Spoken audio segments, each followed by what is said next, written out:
Israel melancarkan serangan ke jalur Gaza seusai wilayahnya dihujani roket oleh Hamas pada Sabtu 7 Oktober. Namun serangan udara yang dilancarkan Israel itu justru menewaskan tentaranya sendiri yang sedang disandra Hamas di jalur Gaza. Hal itu menjadikan Israel harus berpikir ulang kali untuk melancarkan serangan ke Palestina. Kabar ini pun disampaikan oleh sayap militer Hamas Brigade Al-Qassam.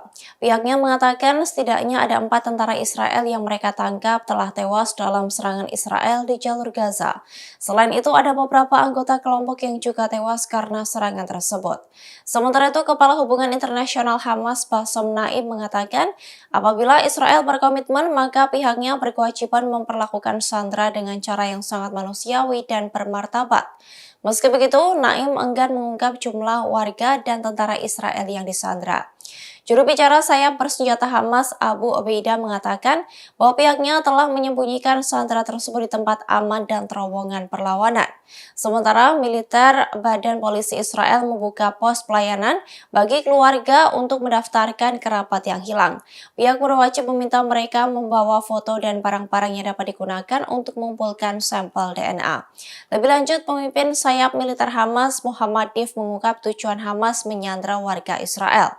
Hal ini menunjukkan bahwa Hamas ingin menjadikan mereka sebagai alat untuk pertukaran tahanan, di mana Israel juga banyak menahan warga sipil Palestina. Bahkan para sandera juga dicarikan sebagai tameng hidup saat Israel kembali menyerang Gaza.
Download Tribun X sekarang, menghadirkan lokal menjadi Indonesia.